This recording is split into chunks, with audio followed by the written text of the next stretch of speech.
Hey everyone, welcome back to the Life and Language podcast channel. I'm Ben. And I'm Lily. Lily, I have to ask, did you actually manage to put your phone away last night like you said you would? I lasted about 20 minutes before I picked it up again, so not great. Honestly, same.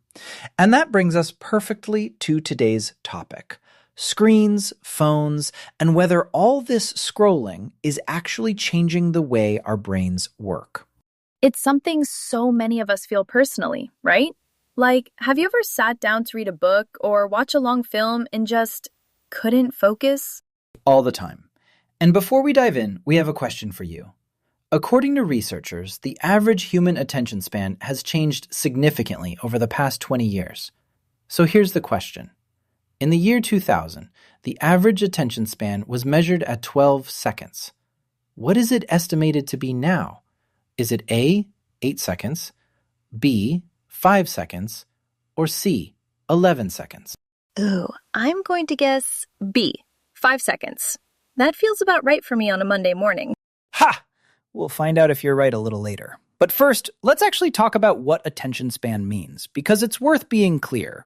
Right, so attention span is basically how long a person can stay focused on one thing without getting distracted.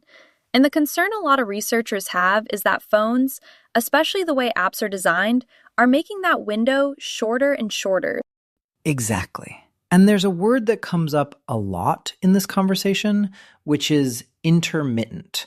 Intermittent means something that stops and starts, happens at irregular intervals, not continuously.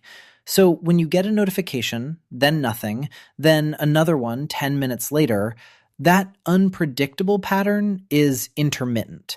And it turns out our brains find that incredibly hard to ignore. It's almost like waiting for something. You keep checking because you don't know when the next thing will arrive. Precisely. And that design is not an accident. A lot of apps are built around something called variable rewards. Variable means changing or unpredictable. So the reward, whether it's a like, a funny video, or a new message, doesn't come at the same time every time. That unpredictability is actually what makes it so compelling. It's a bit like a slot machine, isn't it? You don't keep pulling the lever because you always win. You keep pulling it because sometimes you do. That's a perfect analogy. And another word worth knowing here is cognitive. Cognitive means related to thinking, learning, and mental processes. So when researchers talk about cognitive load, they mean the mental effort your brain is using at any given moment.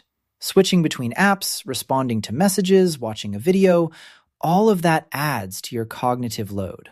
And when your brain is constantly juggling lots of small inputs, it gets harder to do the kind of deep, sustained thinking that reading a long article or solving a complex problem requires. Sustained. That's another great one. Sustained means kept going over a long period without stopping.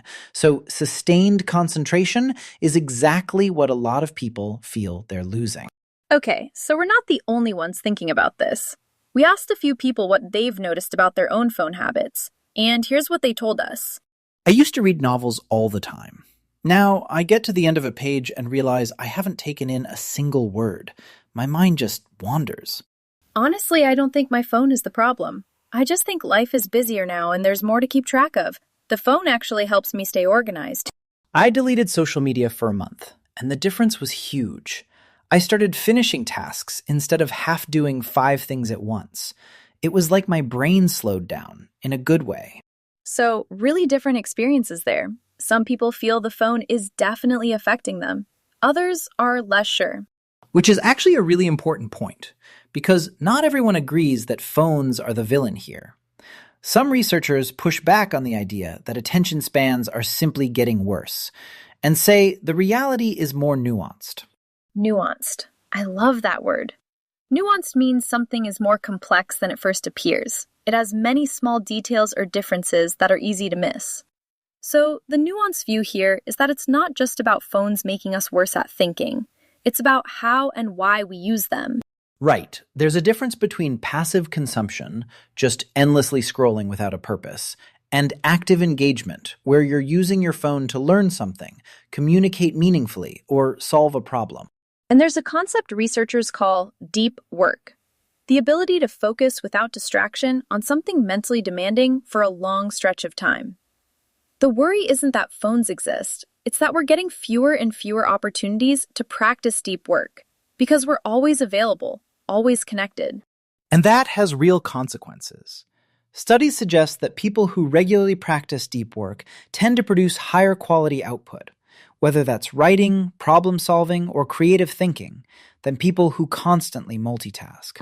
Multitask. That means trying to do several things at the same time. And interestingly, research shows that most people aren't actually good at multitasking, even if it feels productive. You're mostly just switching between tasks very quickly, which is actually less efficient. There's even a term for the mental cost of that switching. It's called attention residue. The idea is that when you move from one task to another, part of your attention stays behind on the first task. So you're never fully present on what you're doing now. Which explains why you can be sitting in a meeting, but mentally still thinking about the email you just sent. Exactly. So the practical takeaway from a lot of this research is that even small changes, like putting your phone in another room while you work, or setting specific times to check messages, can meaningfully improve your ability to concentrate. Okay, before we wrap up, let's quickly go through today's words so they really stick. Attention span. My attention span for cooking instructions is about 30 seconds before I just guess. Intermittent. The rain this week has been intermittent, sunny 1 minute and pouring the next. Variable. The results from the experiment were variable, which made it hard to draw a clear conclusion. Cognitive. Learning a new language is a great way to keep your cognitive abilities sharp as you get older. Sustained. She showed sustained effort throughout the whole project, not just at the beginning. Nuanced. His opinion on the subject was really nuanced, which made the conversation much more interesting. Deep work. I try to protect at least 1 hour each morning for deep work before I open any apps. Multitask. He thought he could multitask during the lecture, but he missed the most important part. And attention residue. Even after I close my emails, attention residue means I'm still half thinking about them for the next 10 minutes. All right, quiz answer time. Ben, I guessed B, 5 seconds. How did I do? So the answer most commonly cited in studies is actually A, 8 seconds. Which, by the way, is famously described as being shorter than a goldfish's attention span. Though I should say, some researchers dispute exactly how that number was calculated. So I was too pessimistic, even about human attention spans. That's actually kind of reassuring. It is! And the takeaway today is that it's not really about how long you can focus. It's about building the habits that protect your focus. Because attention is a skill, and like any skill, you can practice it. We'd love to know.